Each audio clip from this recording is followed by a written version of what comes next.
Daniel Rourke had never liked living on orbital stations, but work was work, and the pay was better than anything he could find back on Earth. The station hung above the barren world of HFY, circling it like a silver coin floating in endless black. For engineers like him, every day was filled with fixing power couplings, replacing filters, or crawling through narrow shafts where the recycled air always smelled of metal and ozone. The station's crew was mixed, 100 humans, and nearly the same number of alien aides, the so-called Maids assigned by the Galactic Council. Officially, they were here to support humanity's entry into the wider galaxy. Unofficially, many humans felt they were little more than quiet spies. Daniel had been assigned one such maid 2 weeks earlier. Her name, at least the one she gave, was Elith.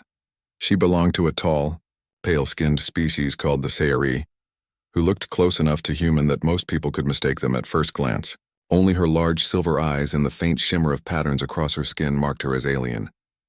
She moved quietly, spoke only when spoken to, and seemed to know exactly when Daniel needed help without him asking.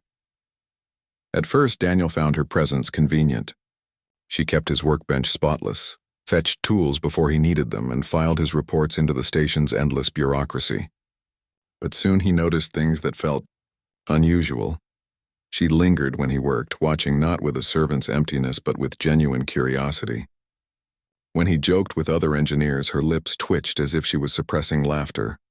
Once, when he was struggling to fix a cracked coolant pipe, she offered a solution that required knowledge beyond a maid's supposed training. "Where did you learn that?" Daniel asked. Elith's silver eyes had widened for a moment. Then she bowed her head, answering softly, "I observe." That night, Daniel lay in his bunk, staring at the humming ceiling panels. He had heard stories of Sayari maids being strange, but Elith seemed more than strange. She seemed aware. The next morning, Daniel woke early, restless from broken sleep. He decided to start work before the shift bell. When he reached the maintenance bay, he stopped in the doorway. Elith was there. She stood before the comms panel, her long fingers dancing over hidden controls Daniel had never seen. Her silver eyes glowed faintly as streams of alien symbols flickered across the screen. She was transmitting something. For several seconds, Daniel just watched. The words she's spying screamed in his head. But another thought pushed through. Why so secretive? And why here? The moment she noticed him, Elith froze. The symbols vanished and the panel went dark. She turned slowly, her expression unreadable. "You're here early," she said in her quiet voice. Daniel forced himself to stay calm. "Yeah, couldn't sleep." He crossed the room and grabbed a wrench from the rack, pretending to look busy. His heart pounded. Elith did not explain. She simply returned to arranging tools as if nothing had happened. Days passed, but Daniel could not forget what he had seen. He began to watch her more closely. She never ate with the other Sayari maids. She stored no personal belongings in her quarters. At night, Daniel noticed her slipping away down the quieter halls of the station, always returning just before the next shift. One evening, after finishing repairs in the outer hull section, Daniel confronted her. "You're different from the others," he said, wiping sweat from his brow. Elith tilted her head, silver eyes reflecting the dim light. "Different? In what way?" "The other maids," Daniel said slowly. "They act like machines. Quiet, polite, efficient. He hesitated. You watch. You think. You even care sometimes. That's not what you're supposed to do." For the first time since he'd met her, Elith smiled faintly. It was a small, hesitant curve of the lips, but it startled him more than anything else she had done. "Perhaps," she whispered, "I was made to be different." Daniel frowned. What does that mean? But she said nothing more. Later that week, the station held a small gathering in the mess hall. Human engineers joked loudly, swapping stories from Earth while Sayari maids stood in neat rows, silent attendants waiting for instructions. Daniel sat at the edge of a table, a mug of synthetic coffee in hand, watching Elith from across the room. She wasn't like the others. Her eyes moved constantly, studying, recording. She leaned ever so slightly forward when humans laughed, as if she wanted to laugh too but held herself back. One of Daniel's friends, Marta, noticed his stare. "You've been watching her a lot," Marta said with a grin. "Careful. People will start talking," Daniel snorted. "It's not like that. Then what is it?" He hesitated. He couldn't exactly say. "I caught her hacking the comms panel at 0500. Instead, he muttered, "She's unusual, smarter than the others." Marta shrugged. "Maybe, but don't get too close. Remember, they're not here for us. They're here to watch us, same as the Council always does." Daniel tried to brush it off, but Marta's words stuck in his mind. Watch us, yes, that felt right. But Alith didn't just watch humans with suspicion. She watched with something else, something he couldn't name. That night, Daniel decided to follow her. He waited until lights dimmed across the station, then crept out of his quarters. The corridors were silent, the recycled air whispering through vents. He kept his steps light as he tracked Alith's faint figure moving ahead. She walked with purpose, turning down restricted corridors until she reached the old observation deck. From the shadows, Daniel saw her place her hands against the glass wall that looked out into the stars. Alith whispered in her own tongue, soft and melodic. The glass shimmered faintly with energy. Then the faint ripple of light pulsed outward, vanishing into the void. A signal. Again. Daniel stepped forward before he could stop himself. "Who are you, really?" Alith spun, eyes wide, the shimmer fading at once. For a long moment, they just stared at each other. Finally, she spoke, her voice low and urgent. "You should not be here." "Then tell me why," Daniel said firmly. "What are you sending? Who are you talking to?" Alith looked down, her hands trembling slightly.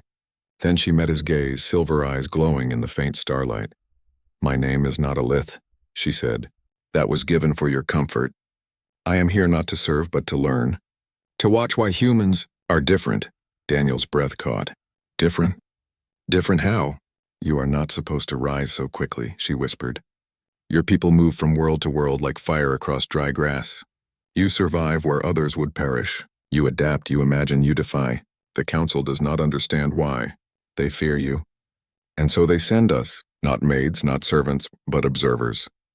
Daniel felt his chest tighten. The stories were true. Alith turned back to the stars, her voice almost a plea. "I was meant to record your weakness, to show why humans would fail. But what I see instead frightens me."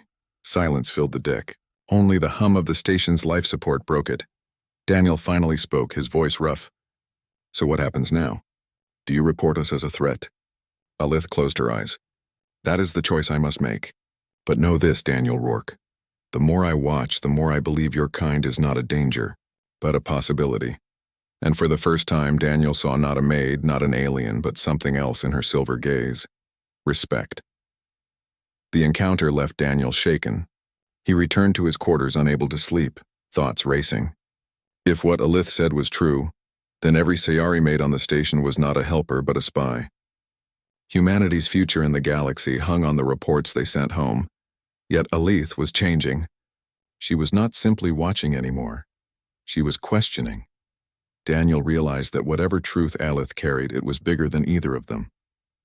And it was only the beginning. Daniel Rourke had always believed space was quiet. Outside the station walls stretched an endless black ocean, where light traveled for years before reaching another star. To him, the silence of space was comforting, a reminder that humans had carved a fragile home among the stars despite the impossible odds. But after his talk with Alith, silence no longer felt the same. Now he wondered if, hidden in that black ocean, invisible waves of information were rushing past, signals, whispers, secrets. He thought of her silver eyes glowing in the starlight as she admitted she was no maid but an observer. Every time he saw her now, his heart carried a mix of suspicion and curiosity. He wanted to demand answers, but another part of him feared those answers would change everything. The next few days dragged slowly. Daniel kept working in the maintenance bay, repairing coolant pipes and rewiring failing circuits. Alith was always nearby, moving with her usual quiet grace. She fetched tools before he asked, cleaned work surfaces, and filed reports. From the outside, nothing had changed, but Daniel saw it. The way she lingered longer near the comms panel. The way her gaze followed him as if measuring his reactions. And once, when she thought no one was watching, he caught her sketching patterns in the dust on a workbench, strange looping symbols that glowed faintly before fading. One evening, as they packed up for the night, Daniel spoke casually. "You ever get tired of cleaning up after us?" Alith looked up, surprised by the question. "Tired?" "No, observation requires patience." Daniel raised an eyebrow. "Observation, huh? Not service." For a moment she looked like she might answer honestly, but then her expression smoothed and she simply said, "I was assigned. That is enough." Daniel didn't push further, but the question gnawed at him. That night, Daniel decided to confirm his suspicions. He waited until the crew settled into their bunks, then slipped quietly into the maintenance bay. The lights were dim, humming softly. The comms panel stood in the corner, silent.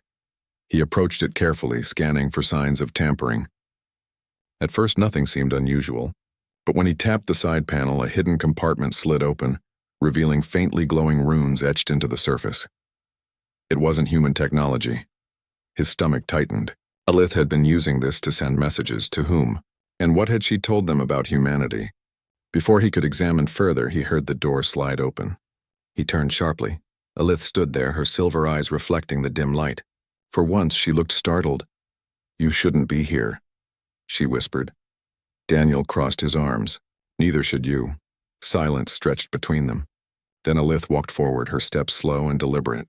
She touched the panel lightly, and the runes flickered out, vanishing as if they had never been there. "You saw," she said softly. Daniel's jaw tightened. "Yeah, I saw."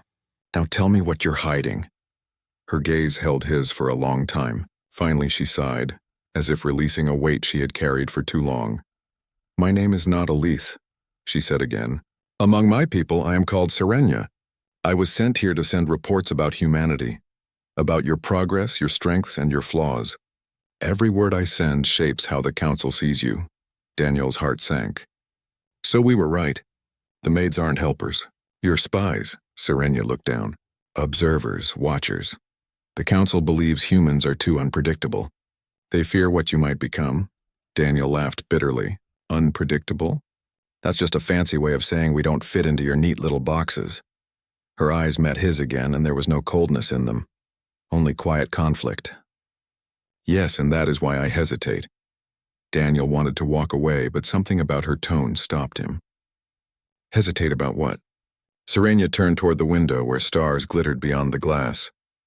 "I was told to find your weakness, to prove you are unstable, but what I see instead is different. I see a species that survives where others give up. I see laughter even in hardship. I see imagination that creates paths no council planner could predict. I see," she paused, searching for words. "I see potential." Daniel studied her carefully. "So what are you going to do with that? Report us as dangerous? Or report us as whatever you think we are?" Her hands tightened against the edge of the console. "That is the choice I face. If I report the truth, my people will call me corrupted. If I report lies, they may act against humanity. Either way, the balance will shift." For a long moment, Daniel said nothing. He realized then that she was not just a spy. She was caught between two worlds, hers and his. Over the next week, Daniel noticed a change. Serenia no longer pretended to be an ordinary maid around him. When they worked together, she asked questions. "Why do you humans risk yourselves for each other?" she asked once after Daniel had spent hours crawling through dangerous conduits to save another engineer. "Because that's what we do," Daniel answered simply. "We look out for each other. Even when it brings harm to yourself?" "Especially then," Daniel said. "Otherwise, what's the point of surviving at all?" Her silver eyes softened as though she was learning something she had never been taught. Another time she asked, "Why do humans laugh when they are in pain?" Daniel chuckled at that. "Because if we don't laugh, we'll cry, and laughing feels better." Each question seemed to pull her further away from the role she had been assigned. Daniel began to realize she was not just observing anymore. She was changing, but not everyone was blind. One afternoon, Daniel's friend Marta pulled him aside. "You've been spending a lot of time with that maid," she said suspiciously. Daniel tried to brush it off. "She's useful. Smarter than the others," Marta frowned. "Smarter or sneakier? Don't forget, they're all council plants. If you're not careful, you'll end up giving her more than she gives you." Daniel opened his mouth to argue, then stopped. He couldn't tell Marta the truth, not without exposing Serenia. "Just be careful," Marta warned. Daniel nodded, but unease settled in his chest. He knew Marta was right to be wary. Yet he also knew Serenia was not like the others. That night, Daniel awoke to a faint humming sound. At first he thought it was the usual vibration of the station, but then he noticed a glow seeping under his door. He rose quietly, slipped on his boots, and followed the light. It led him down the corridor to the observation deck. There, Serenia stood once more, her hands raised as streams of light poured from her fingertips into the glass. A signal shimmered into the void. "Who are you talking to?" Daniel asked softly. She startled, then turned. "You should not follow me." Daniel stepped closer. "I'm not going to stop until you tell me the truth." For a moment she looked torn. Then she lowered her hands and the glow faded. "I send my people." "Hesitation," she admitted. "Hesitation." Daniel echoed. "Yes, not certainty. Not orders for war. Only doubt. I tell them humans are not yet understood. That we must wait." Daniel stared at her, stunned. "You're protecting us." Serenia lowered her gaze. "I don't know if it is protection. Perhaps it is betrayal. But I cannot tell them what they want to hear. Not anymore." Daniel felt something shift inside him. For the first time, he understood the risk she was taking. If the council discovered her hesitation, they might brand her a traitor. "Why?" he asked. "Why risk yourself for us?" Serenia's silver eyes lifted to his, filled with quiet intensity. "Because when I watch you, I see a future larger than fear. And I want to believe in it." The days that followed grew heavier. The station buzzed with rumors of inspections, whispers that the council was sending ships to check on the human outpost. Daniel knew it was only a matter of time before Serenia's signals were noticed, yet when he looked at her, he saw no regret. She continued her duties, but now she spoke more freely, asked more questions, even shared fragments of her own world. The forests of Sayar, the crystalline towers of her people, the endless councils where decisions took centuries. Her voice always carried a trace of sadness, as if she no longer belonged fully to that world. One evening, as they finished repairing a damaged reactor coil, Daniel caught her watching him with unusual intensity. "What is it?" he asked. She hesitated. Then she said softly, "If the council comes, they will question me. They will know I have changed. And if they ask, you must deny everything." Daniel frowned. "I'm not going to throw you under the airlock just to save myself." Her expression softened. "That is why I say it." "Because you would refuse?" Daniel shook his head, half frustrated, half amused. "You're learning too much about us." "Perhaps," she said quietly. "Or perhaps just enough." That night Daniel dreamed of stars filled with signals, threads of light weaving across the galaxy carrying lies, truths, and doubts. Among them was one fragile thread glowing brighter than the rest, the signal of Serenia's hesitation. When he awoke, he knew that her choice would change everything, and soon, the council would arrive to demand answers. The orbital station above Eris 4 hummed as always, its walls filled with the steady rhythm of machinery keeping fragile human lives alive. But to Daniel Rourke, every sound felt sharper, heavier. Ever since Serenia had admitted the truth, that she was no maid but an observer, sending hesitant signals about humanity, Daniel could not see the station the same way again. Every hallway, every door, every pair of silver alien eyes watching from the Sayari aids reminded him, they are studying us. Every word, every laugh, every failure, and yet one of those watchers no longer seemed like an enemy. Serenia had shifted. She had begun to question her mission. She had even said she wanted to believe in humanity. Daniel carried that thought with him like a secret flame, both warming and frightening. The rumors of a council inspection spread faster each day. Crews whispered in the mess hall, voices low and uneasy. "They'll be here within a week. They're checking reports, something about inconsistencies. Maybe they think we're not ready for the wider galaxy after all." Daniel listened, silent. He knew the truth. The council suspected something, and when their ships arrived, Serenia would be the first questioned. One evening, Daniel found Serenia in the observation deck again. She stood before the wide glass wall, her hands clasped behind her back, silver eyes fixed on the stars. She didn't turn when he entered. "You're quiet tonight," Daniel said carefully. "I am listening," she replied. "To what?" She gestured toward the stars. "Signals. The galaxy is never silent. Voices cross the dark, carrying orders, prayers, lies, hopes. I listen for the council's call." Daniel moved to stand beside her. The stars stretched endlessly, beautiful and indifferent. "And what do you hear?" She tilted her head. "Whispers of doubt. Questions about me. They wonder if my reports are flawed." Daniel's chest tightened. "Then they know." Not yet, she said softly. But soon, silence filled the deck. Daniel wanted to say something comforting, but the truth weighed too heavily. Instead, he asked, "Why do they fear us so much? We're small, weak compared to most of the galaxy. What's so dangerous about us?" Serenia finally turned, her silver eyes meeting his. "Do you truly wish to know?" "Yes," Daniel said firmly. She studied him for a long time, as if deciding whether he was ready. Then she spoke. "Among the stars, most species grow slowly. Centuries pass before they rise from their worlds. They expand carefully, always guided by councils, traditions, or ancient rules. But humans," she paused, "you leap. In only a few short centuries, you have crossed the void, settled worlds, and challenged powers older than your species itself. No one expected you to survive the emptiness. Yet you did, again and again." Daniel frowned. "So we move faster. That makes us dangerous." "Not only faster," Serenia said. "Different, unpredictable. Where other species obey patterns, humans break them. Where others adapt slowly, you change within a generation. You imagine what does not exist and then you create it. The Council does not understand how you do this, and what they do not understand, they fear." Daniel felt a strange mix of pride and unease.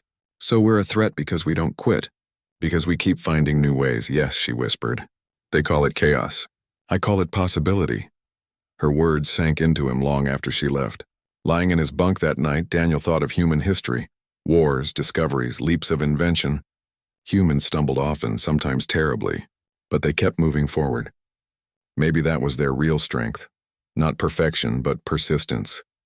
Still, he wondered, if the Council fears us so much, what will they do once they decide we're too dangerous? The next day, Daniel's work group was sent to repair a cracked power line in the outer ring. The job was dangerous. The line carried enough energy to fry anyone who slipped. But as always, Daniel volunteered to crawl into the tight shaft. Serenia followed, carrying the tool pack. She worked quietly at his side, handing him instruments as he welded the fracture. For a while, they spoke only through the hiss of sparks and the hum of power. Then Serenia asked, "Why did you volunteer?" "Others avoided this task." Daniel shrugged. "Someone has to do it. Might as well be me. But why you?" He glanced at her. "Because if I don't, maybe someone less careful does. Then someone dies, and I don't want that on my conscience." Serenia tilted her head, curious. "So you risk yourself? To protect others?" "Yeah," Daniel said simply. Her silver eyes softened. "That is what I cannot explain in my reports. Humans risk for each other, even when reason says not to. You protect strangers. You sacrifice comfort, even safety, for those you love or even those you barely know. This is not common." Daniel raised an eyebrow.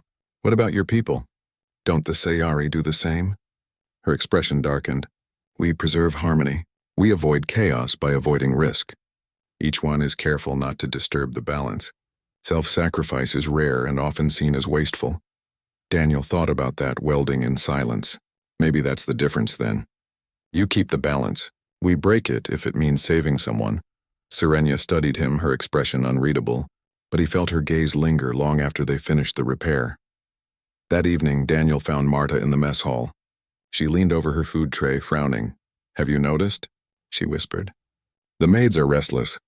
They whisper in their own language when they think we can't hear. Something's coming." Daniel tried to play dumb. "Council inspection, maybe." "Maybe," Marta muttered. Then she lowered her voice further. "Watch yourself, Dan. I don't trust them. And I especially don't trust the one always at your side." Daniel forced a laugh. "She's just different." Marta's eyes narrowed. "Different is still dangerous." He said nothing. Deep down, he knew Marta was right to worry. 2 nights later, Daniel was awakened by a soft knock on his door. He opened it to find Serenia, her face pale, eyes urgent. "They are here," she whispered. Daniel blinked the sleep from his eyes. "The Council?" "Not yet, but a message arrived. Their ship is en route. 2 days." Daniel felt his stomach drop. "And when they arrive? They will question me. They will search for proof of corruption, if they find it." She trailed off, her voice heavy with unspoken danger. Daniel rubbed his face. "So what do we do?" Serenia's hands tightened at her sides. "That is why I came. I do not know." He looked at her, really looked at her. She wasn't just scared for herself. She was scared for them, for the humans she had been sent to observe. Daniel placed a hand on the wall, steadying himself. Then maybe we show them the truth, she frowned. The truth? That we're not a threat. That we're not chaos. That we're just people trying to survive, same as anyone else. Serenia shook her head. They will not believe words. They demand evidence. Then give them evidence, Daniel said firmly. Tell them what you've seen. Tell them we protect each other. That we laugh even in hardship. That we're not perfect, but we don't give up. Her silver eyes widened as if she hadn't considered that possibility. You would trust me? With your future? Daniel met her gaze. You already hold it, Serenia. The question is, what are you going to do with it? For the next 2 days, tension gripped the station like a storm. Crews whispered of inspections, of possible shutdowns, even evacuations. The CRE maids moved more stiffly than usual, their silver eyes sharper, more watchful. Daniel and Serenia spent every spare moment together, though rarely in obvious places. She told him more about her people, how the Sayari prized order above all, how their councils debated for decades before making small changes, how they had nearly stopped expanding into space simply to avoid conflict. And Daniel told her about Earth, about messy cities, about art, about people risking everything for dreams, about humanity's constant mistakes and constant recoveries.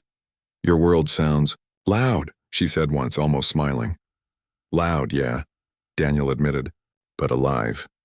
The night before the council ship was due to arrive, Serenia confessed something she had never said before.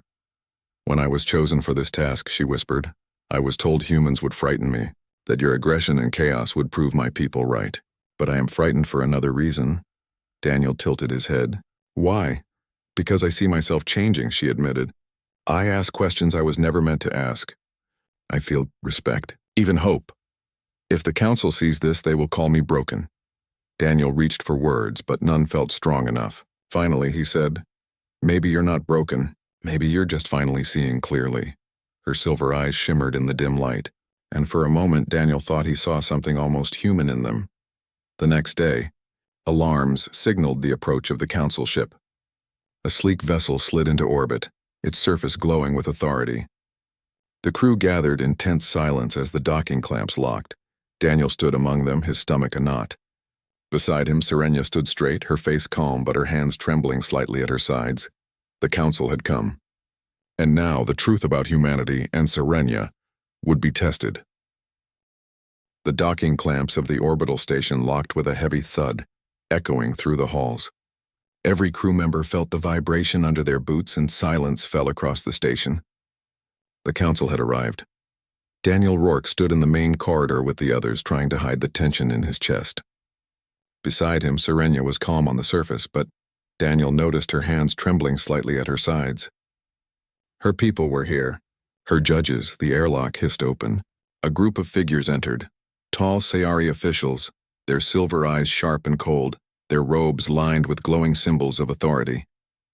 At their head was a stern elder with a gaze so intense it seemed to pierce through flesh and bone. No one spoke. Even the human crew, usually full of jokes and chatter, were silent now. The elder raised his voice clear and commanding. This station, this crew, and all present are under inspection by order of the Galactic Council. We will observe your work, your records, and your aids. Any resistance will be seen as defiance. His words echoed like iron. The inspection began at once. Council members spread across the station, scanning systems, questioning humans, and, most of all, watching the Sayari maids. Daniel tried to focus on his duties, but his mind kept returning to Serenia. She was under scrutiny now, more than anyone else. If the council suspected her hesitation, they would expose her, and then, Daniel wasn't sure what would happen, but he knew it wouldn't be mercy. That night, he found her alone in the maintenance bay. She stood near the comms panel, the same one where Daniel had once caught her sending signals. Her face was pale, her silver eyes troubled. They question me tomorrow, she whispered. Daniel's stomach tightened. What will you say? Her gaze dropped. If I speak truth, they will condemn me. If I lie, they will condemn humanity. Either way, something is lost. Daniel stepped closer. Then maybe it's not about what they want. Maybe it's about what's right. Serenia looked at him, her voice low. And what is right, Daniel Rourke? He met her gaze firmly. The truth. Always the truth. Even if it hurts. The next day, Serenia was summoned to the council chamber, the station's cargo bay converted into a place of judgment. Rows of humans stood along the walls, whispering anxiously. Sayari aides stood rigid, like statues. At the center stood Serenia, small against the towering figures of the council. The elder fixed her with a hard stare. Designation Alith Observer Class. Step forward. Serenia obeyed, her steps steady despite the weight pressing down on her. You were sent to record humanity's progress, the elder said. Your reports have been unclear. You speak of hesitation, of delays. Explain yourself. Serenia drew in a breath. Daniel, watching from the side, could feel the silence crushing the room. I reported hesitation, Serenia said softly. Because hesitation is the truth. The elder's eyes narrowed. Truth? The truth is that humans are dangerous. They expand too quickly. They disobey order. Do you deny this? Serenia lifted her chin. I do not deny their speed. I do not deny their defiance. But I deny that it is only danger. I have seen humans laugh in suffering, risk their lives for each other, build where nothing should stand. I have seen potential. A murmur rippled through the humans. Even the Sayari aides shifted slightly. The elder's voice grew cold. You speak like one of them. You forget your duty. I remember my duty, Serenia said firmly. It was to observe.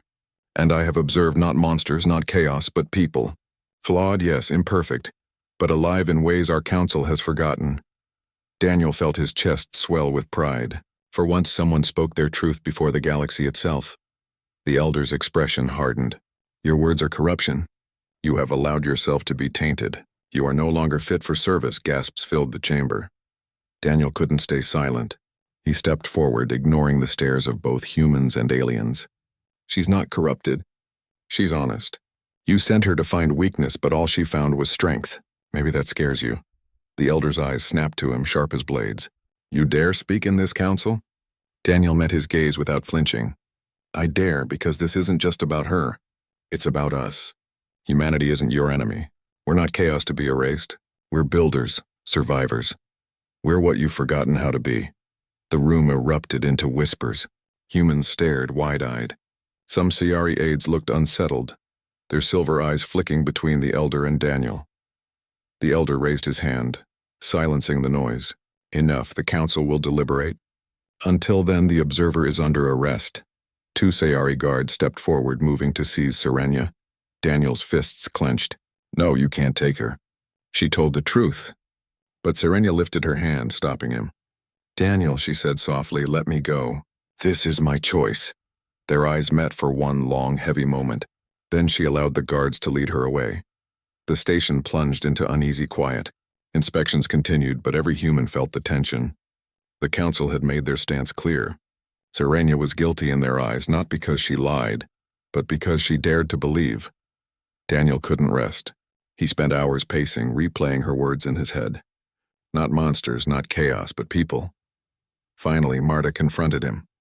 You can't keep pacing like this. What are you planning?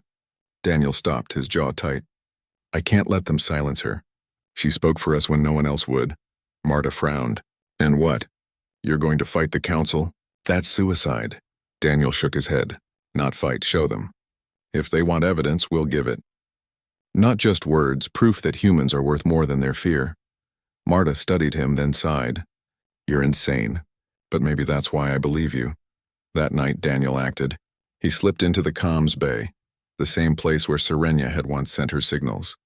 His hands trembled as he rewired the system, rerouting power to boost the transmitter.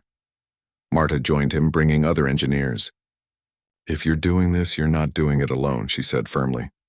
Together, they worked quickly, broadcasting Serenia's words across hidden channels, sending them far beyond the station. Her voice echoed through the speakers, clear and strong. I have seen humans laugh in suffering, risk their lives for each other, build where nothing should stand. They are not monsters. They are possibility. The message rippled into the void. Once sent, it could not be erased. The next day, the council stormed into the bay. The elder's fury burned like fire. Who did this? Daniel stepped forward. I did. The elder's silver eyes blazed. You spread lies. You will be punished. But before he could order it, something unexpected happened. One of the Sayari aides stepped forward. Then another. Their voices were quiet but firm. "She did not lie," one said. "We have seen it too," another added. A ripple spread. For the first time, Sayari aides broke their silence, supporting Serenya's truth. The elder's authority wavered. He looked around, seeing doubt in his own people's eyes. Daniel spoke, his voice steady. "You wanted control, but you can't control belief. Serenya's truth is out there now. You can't erase it. The galaxy will hear." The council withdrew, furious but shaken. Serenia remained under guard, but whispers spread faster than commands. Across the station, humans and Sayari alike repeated her words. In her cell, Serenia sat quietly, silver eyes calm when Daniel finally managed to see her. "You risked everything," she said softly. "So did you," Daniel replied. A faint smile touched her lips. "Perhaps that is the secret of humanity. You risk. And in risking, you change everything." Daniel sat beside her, the hum of the station around them. For the first time, he felt not just fear, but hope. Because the choice had been made, and nothing would be the same again. The station's corridors no longer sounded the same. Where once there had been silence and fear, now there was a low buzz of whispers, arguments, and quiet excitement. Serenya's words had spread across the stars. The truth was no longer locked inside one chamber of the council. It was flying through the galaxy, carried on signals the council could not erase. Daniel Rourke walked through the main deck, feeling the shift in the air. Humans straightened their backs as they worked, moving with more pride. Sayari aides exchanged cautious glances, no longer the silent watchers they once were. Something had changed, something the council had not expected. But the danger was not over. The council still held power, and when power feels threatened, it strikes. 2 days after the signal, the council announced their decision. The elder stood in the cargo bay once again, his voice sharp and unyielding. "The observer Serenya is guilty of treason against her people. Humanity stands guilty of corruption and rebellion. This station will be shut down. Humans will be restricted. All further contact will be suspended until order is restored." Gasps spread through the crowd. Some humans shouted in protest, but guards silenced them. Daniel clenched his fists. He wanted to speak, to shout, to fight, but Serenya, standing in chains beside the elder, caught his eye and shook her head gently. "Not yet," the elder's voice boomed like thunder. "This experiment has failed. The galaxy will not bow to chaos."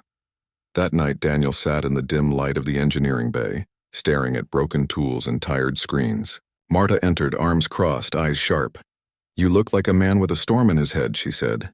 Daniel didn't look up. "They're going to shut us down. They'll erase everything. Serenia will be taken away, maybe worse, and humanity will be locked out of the stars." Marta leaned against the wall. "Then stop them." Daniel gave a dry laugh. "And how do you suggest I do that? The council has fleets. We have a few broken ships and a half-functioning station." Marta's voice was steady.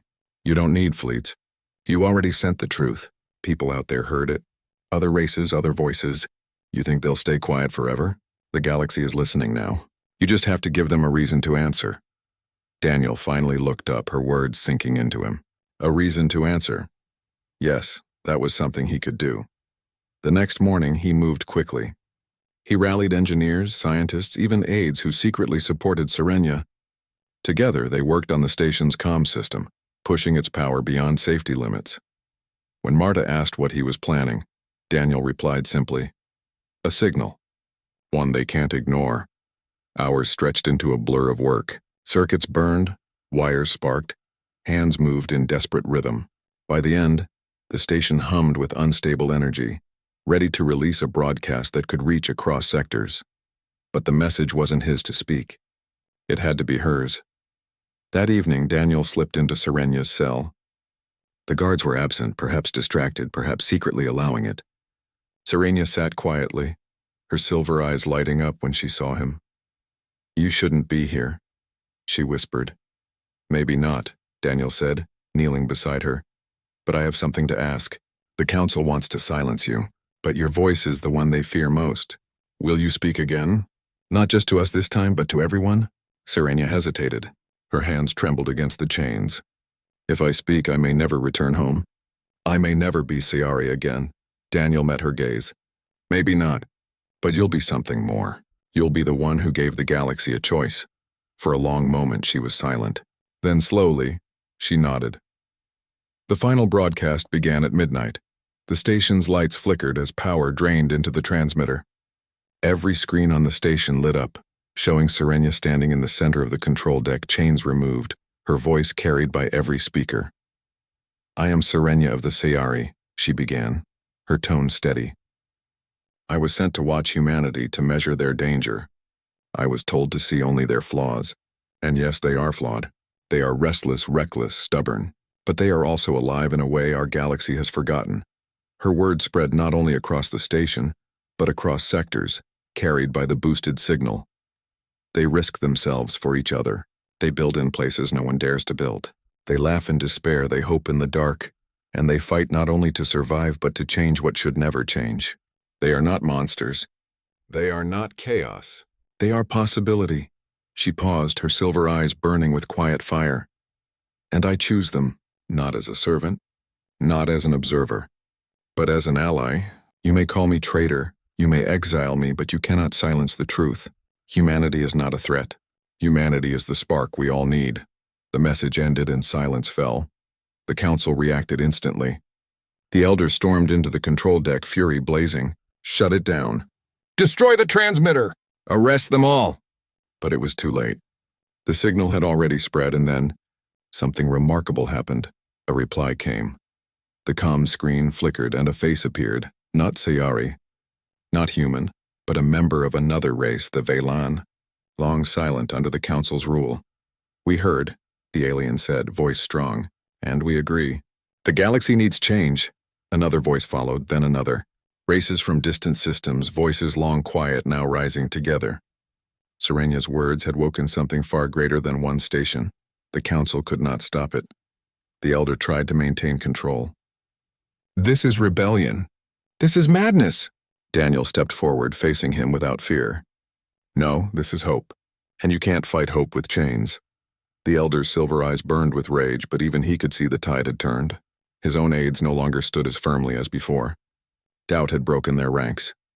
With a final glare, the elder turned and left the deck, his robes sweeping behind him. The council would fight again, Daniel knew. But for now they had lost. Days passed. Messages poured in from across the stars. Support, promises, alliances forming in secret. Humanity was no longer alone. Serenia remained on the station, no longer a prisoner but not fully free either. She was caught between two worlds, yet at peace with her choice. One evening, Daniel found her cleaning his workbench out of old habit. He laughed softly. "You don't have to do that anymore," he said. She looked up, smiling faintly. "I know. Old habits are hard to break." He leaned against the wall, watching her. "So, not my maid anymore?" Her silver eyes met his. "No, not your maid. Your ally."